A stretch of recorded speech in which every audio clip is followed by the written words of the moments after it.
What no one expected was that John would choose the role of observer rather than participant.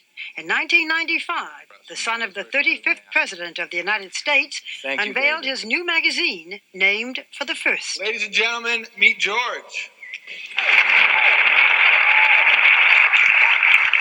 You have avoided the press, have now made yourself, in a sense, one of them. Sure. Yeah. Well, you can't beat them, join them, right? In September 1995, John F. Kennedy Jr., the son of the 35th President, John F. Kennedy, and First Lady Jacqueline Kennedy Onassis, launched his political lifestyle magazine titled George, along with his co-founder, Michael Berman. The magazine was Kennedy's attempt to fuse both pop culture and politics as a way to make politics more accessible, interesting, and appeasing to the everyday person. Inspired by President Clinton's 1992 presidential campaign, when he made an appearance on the Arsenio Hall show, where he played the saxophone, Kennedy had a goal to create a publication that centered less on politics itself and more so on the personality. When John pitched the idea, he partnered with his friend Michael Berman, who ran a PR firm at the time, and the two soon began to attend seminars on how to start a magazine and strategize on how they would turn their unique idea into a reality. And I think that, Michael and I kind of came, I think really what happened was there was a synergy. He came at it from a really marketing point of view and said, there is an unfilled marketing niche here. And I had come from my family. We had always been grew up around politics, that it was a fascinating way to spend one's career. And I had been always kind of interested in how you could get that idea out to more people, because as I grew older, it became clear that not that many people shared that view. From 1993 to 1994, John and Michael shopped their magazine idea to all of the major publishing companies at the time, but no companies took them on due to the skepticism of the magazine idea.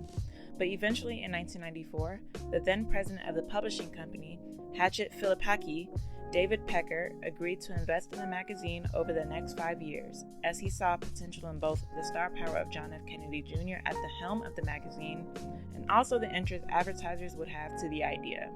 Kennedy worked tirelessly to generate the support on the back end to ensure that his magazine could thrive. When he took a trip to Detroit to speak directly to the employees at General Motors, people were enthralled by his pitch and overall presence, which allowed him to secure the company to become George's largest advertiser at the time. As Kennedy chose his staff for George, his former executive editor, Elizabeth Mitchell, recalled that John was very intentional with his staff selection. Quote, John was very clear about what he wanted in a staff, not just the smartest, most talented, but people we would want to see every day. In part, he loved George so much because the staff was chosen essentially to be his little family, and everyone would quickly stop thinking of him as entirely a celebrity and would tease him, question him, and challenge him. He could come in and be treated like pretty close to a normal person, unquote. When it was time to decide who was going to grace the very first cover of George, many famous names were suggested, but the prize eventually went to supermodel Cindy Crawford. When approached for the project, Crawford recalled how, quote, John Kennedy's going to call you about being on the cover of this magazine. I had met John before through other friends, like you do in New York, and I remember I was staying at the Hotel Bel Air and getting a message that John called. I was flattered to be asked, but honestly, it was more so about Herb Ritz. I worked with Herb a lot at that time, and pretty much, if Herb asked me to shave Katie Lang on the cover of Vanity Fair, I said yes. So I said yes. And they were like, and you're going to be dressed as George Washington. And I was like, oh, okay, that's interesting. But if anyone could make it look good, it would be Herb Ritz. I showed up for the shoot. The stylist had gotten a real George Washington outfit, like a movie costume. And they did my hair like George Washington. They still wanted me to look pretty, but wearing a powdered wig. Then at one point, we decided to cut off the shirt. And it was like, yes, we're doing George Washington, but it's with the wink, with my midriff showing. It didn't get overly literal. Sometimes I'll see a special on John and they'll show when he revealed the cover, and I think, okay, that was pretty cool that he chose me as his first cover, unquote. Upon its release, the first 2 issues of George were wildly successful, selling 97% of his 500,000 newsstand copies. Just a year later, in 1996, the magazine had a circulation of over 400,000 and soon became the #1 political magazine in the country, which was unprecedented for an up-and-coming magazine at the time. Each issue featured various segments such as If I Were President, which included celebrities offering ideas of what they would do if they were commander-in-chief. George also included interviews conducted by Kennedy himself of people such as the 30th president, Gerald Ford, country music superstar Garth Brooks, and Microsoft founder Bill Gates. The magazine featured notable contributors such as George Clooney and Ann Coulter. In total, George released 42 issues that featured celebrities gracing the covers such as Cindy Crawford, dressed as George Washington in the inaugural cover, Kate Moss as Eve, Charles Barkley as George Washington, Drew Barrymore dressed as Marilyn Monroe, and Harrison Ford as President Lincoln. But by 1997, John and Michael Berman severed their business ties as Berman was losing less control over the direction of the magazine, and him and Kennedy were no longer able to see eye to eye.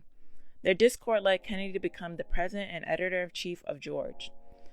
After the divorce of leadership, George hit a rough patch as the magazine was losing a lot of money during this time. Around the same time, John's cousins, Joe Kennedy II and Michael Kennedy, were making headlines for their own marital scandals. John responded to the tabloids about his family by posing nude in one of the magazine's most infamous issues, and wrote in the piece how his cousins, quote, chased an idealized alternative to their life. One left behind an embittered wife, and another, in what looked to be a hedge against mortality, fell in love with youth and surrendered his judgment in the process. Both became poster boys for bad behavior. Perhaps they deserved it, perhaps they should have known better, unquote. In addition to that, the magazine took another major blow when they chose not to cover one of the biggest scandals of all time, President Clinton's affair with his intern, Monica Lewinsky. The magazine opted to cover other miscellaneous stories during that tumultuous time in the Clinton administration, and ultimately it stunted the magazine's growth and dismayed advertisers from showing further interest, which led to a 20% decrease in advertisement pages. By February of 1999, David Pecker, who initially signed George to Hachette, left the company to go to American Media Inc., and by June of that year, the new CEO, Jack Kluger of Hachette Philippaki, informed John that even though the magazine was still seeing some successes given its high subscription renewal rates, it was not enough to keep the magazine going. Up until that point, the magazine never made any money, which was not unusual considering it took up to 10 years for magazines in that era to seek a profit, but it was also losing about $4 million a year. Staffers at George recalled how tough the last few months were, and how John never displayed how stressed he was, and how he never lost hope that he would find a new investor before his contract with Hachette ended in December of 1999. During the summer of 1999, John had plans to interview Hillary Clinton and Fidel Castro. John also made the trip to Toronto in July of 1999 to meet with a writer from Times Inc. to make any possible last-minute effort to secure a new investor. Unfortunately, a week later after that trip, John, his wife Carolyn, and her sister Lauren Bassett tragically died in a plane crash. Soon after the accident, the publishing company Hachette eventually bought out John F. Kennedy Jr.'s share of George, and Frank Lally took over as editor-in-chief of the magazine. Though the magazine saw a significant jump in circulation and a 148% boost in newsstand sales immediately after John's death, George lasted another year but was unable to maintain the momentum given that the internet boom was on the horizon. The last issue of George hit the stands on March 2001. How would you judge the success of George over like the next 5 years?